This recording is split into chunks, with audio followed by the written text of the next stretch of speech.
On this video today, we're going to talk about what is radio frequency, why it's important to you, and how you can get benefit from this procedure.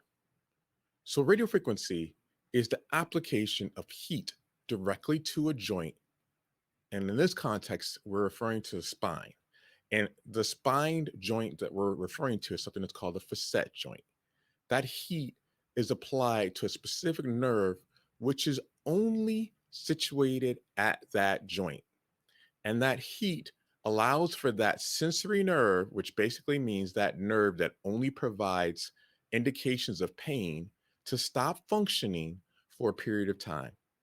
And then following that, after a number of months, that pain can recur with the redevelopment of that nerve's function.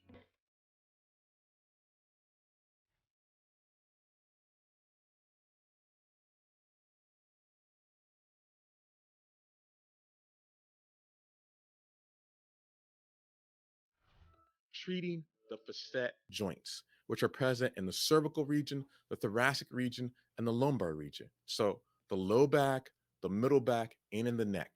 And in treating those areas, what we're targeting are the nerves that innervate the facet joint. And they're different than the motor nerves. So, motor nerves are nerves that allow for you to be able to have motion, to be able to move your body. These are sensory nerves, which are alerting you of pain. And in that recognition of pain, from those nerves, there's ways to be able to stop that sensation and be able to have an improved pain state so that you're not reliant on opioid medications or NSAIDs or other treatments which aren't quite as sustainable.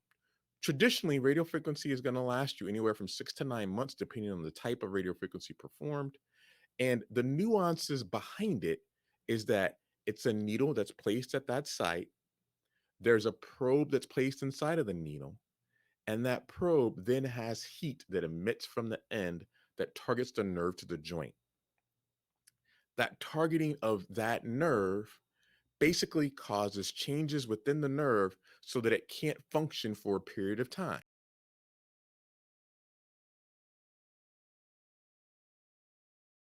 The pro and upside to it is that it's targeted, it's specific, and it provides value because you don't have pain for a period of time. The downsides and the cons are a few. First and foremost, that nerve has a variable course. So if you're having a percutaneous approach, meaning that the needle is going through the skin with the intent to find where that nerve is by making an assumption where it is skeletally, i.e., we're looking at an x ray or placing that needle there, sometimes that needle has to be positioned at multiple points in order to actually get the nerve, or there has to be a different type of radio frequency that has a much broader area that can be able to provide value, or there are other techniques besides percutaneous approach.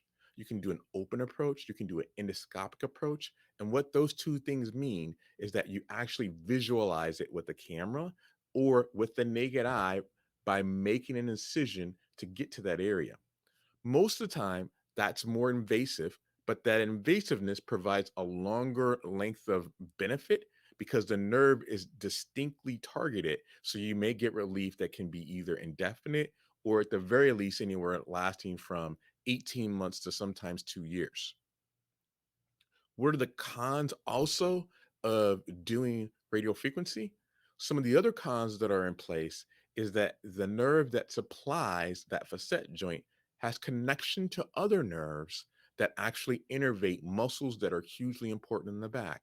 One muscle in particular is called the multifidus, which supplies posture as well as strength to the low back and other portions of the back. So when that's affected, that muscle can frequently not be as strong and robust and has some degree of atrophy, which can result in posture changes and pain in a different context. Additionally, targeting that area repetitively over and over again can decrease its efficacy with time. Question of the day: have you had a radio frequency of the spine and did it provide you value? If it did, please let us know by how much, as well as what happened. And if you haven't had a radio frequency of the spine, let us know why. Was it because you were afraid, or you had other concerns, or you just felt like it wasn't a good option and you wanted to do other things? If you found this video of value, please hit the like button and let us know.